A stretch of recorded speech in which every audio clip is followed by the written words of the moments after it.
ભારત સરકારશ્રીની સૂચના મુજબ અને ગુજરાત રાજ્યના માનનીય મુખ્યમંત્રીશ્રી અને ગૃહ રાજ્યમંત્રીશ્રી દ્વારા આપેલ સૂચના મુજબ કાલે સમગ્ર સુરત શહેરમાં 5 વાગ્યા એક સાથે ઘણી બધી જગ્યાઓ ઉપર સાયરન વગાડવામાં આવશે. હું બધા સુરત શહેરના લોકોને અપીલ કરું છું કે આ જ્યારે 5 વાગ્યા સાયરન વગાડવામાં આવે એમને અલર્ટના સાઇન તરીકે ગણવાનું છે, પણ આ મોક ડ્રિલનું પાર્ટ છે.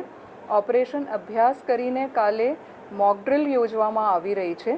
એટલે 5 વાગ્યા જ્યારે સુરત શહેરમાં વિવિધ સ્થાનોમાં એક સાથે સાયરન વગાડવામાં આવે તો નાગરિકોને ગભરાવાની જરૂરત નથી. આ મોક ડ્રિલનું પાર્ટ હશે.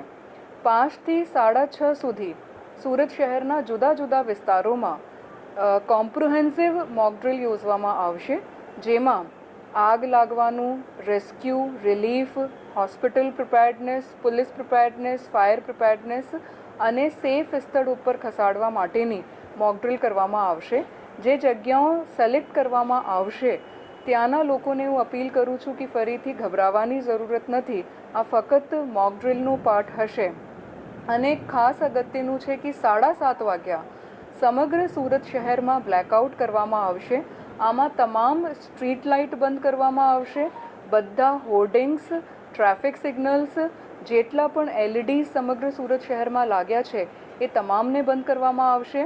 સુરત શહેરના તમામ ઓફિસીસ, હોસ્પિટલ્સમાં ICU વગેરે અગત્યના છોડીને બાકી જ્યાં પણ જરૂર જણાય ત્યાં schools, coaching classes, sports સ્ટેડિયમ્સ, community holes, grounds, બધા જ ઘરો, ઓફિસીસ, ઇન્ડસ્ટ્રીયલ એરિયામાં બધી જ જગ્યાઓ ઉપર ઇલેક્ટ્રિસિટી બંધ કરવામાં આવશે. આ ઇલેક્ટ્રિસિટી જો છે ફક્ત અને ફક્ત લાઇટ માટેનું છે. બલ્બ્સ, ટ્યુબલાઇટ્સ આ બંધ રાખવામાં આવશે. હું આપના થકી સુરત શહેરના લોકોને અપીલ કરું છું કે 7:30 થી લઈને 8 વાગ્યા સુધી વોલન્ટરીલી સ્વયંભૂ બધા જ ઓફિસીસ, ઘર, ઇન્ડસ્ટ્રીયલ એરિયાઝ, જે પણ પ્રિમાઇસીસ છે ત્યાં અડધો કલાક માટે લાઇટ, બલ્બ્સ, ટ્યુબલાઇટ્સ એ બંધ રાખે. એમના માટે પોલીસ વિભાગ, કલેક્ટરશ્રી તમામ વિભાગો સાથે આજે જોઈન્ટ મિટિંગ્સ થઈ છે અને ખૂબ જ કોમ્પ્રિહેન્સિવલી ઓપરેશન અભ્યાસ કરવામાં આવી રહ્યું છે.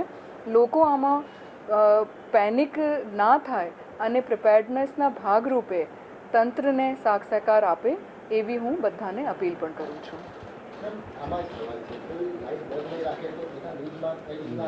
ઓકે.